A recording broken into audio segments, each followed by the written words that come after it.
रात में सुंदरी और पिंकी गांव में घूमने निकली थी। अरे तेरे फ्रेंड बंटी से तेरी बात होती है अब या नहीं? हाँ, कभी कभी 3-4 महीने एक बार हो जाती है। प्यार भी पुराना पड़ जाता है, रिश्ते को सींचना पड़ता है वरना सूख जाते हैं। वो देख कितना सुंदर बगीचा है, चल वहाँ से कुछ फूल तोड़ लेते हैं बंटी को देने के लिए।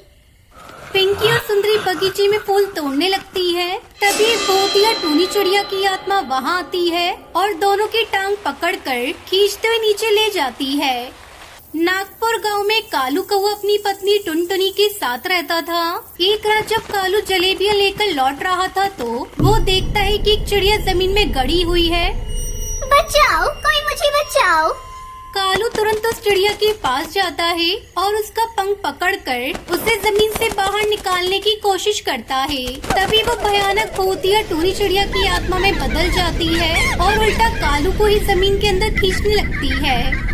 बचाओ बचाओ, कोई मुझे बचाओ। कालू लगभग जमीन के अंदर धंस जाता है। तभी बंटी वहाँ से गुजर रहा था। बंटी कालू की टांग पकड़कर उसे जमीन से बाहर निकालता है। क्या हुआ? किसने तुम्हें जमीन के अंदर खींचा था? वो ही थी। इस बात के बारे में किसी से जिक्र मत करना, मेरी पत्नी को कुछ पता नहीं लगना चाहिए। कालू के गांव में जिगर बाबा रहता था जो काला जादू करके पक्षियों की समस्याएं सुलझाता था। बाबा, मेरा नाम टुनटुनी है। मेरे पति चिड़िया के चक्कर में फंस गए हैं। मुझे सौतन से छुटकारा चाहिए। यहाँ से 10 किलोमीटर दूर जंगल के बीचों बीच भूतिया टूनी चिड़िया की आत्मा का बगीचा है। अमावस्या की रात को 1 बजे उस बगीचे में जाना और उसके सामने 3 बार झुकना और उससे एक फूल तोड़ने की इजाजत मांगना। अगर वो तुम्हें इजाजत दे देगी तो उस फूल को लाकर अपने पति को सुंघा देना, फिर वो तेरे बस में होगा। लेकिन ध्यान रखना, अगर तूने कोई भी गड़बड़ कर दी तो वो नाराज हो जाएगी और तुझे मार डालेगी।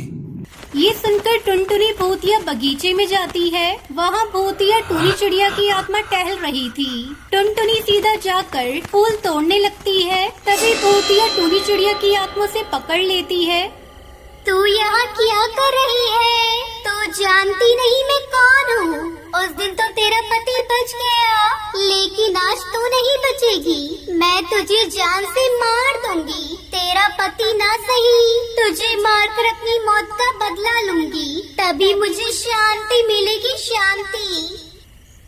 ये कहकर उसे मारने वाली होती है। तभी कालू कौवा वहाँ आ जाता है और उससे कहता है, टुनटुनी को छोड़ दो, मैं तुम्हें सब बताता हूँ। 8 साल पहले की बात है। गांव में एक चिड़िया रहती थी, टूनी। वो गांव की सबसे सुंदर चिड़िया थी। मेरा उस पर दिल आ गया था। एक दिन मैंने अपने दिल की बात उसे बताने का निर्णय किया।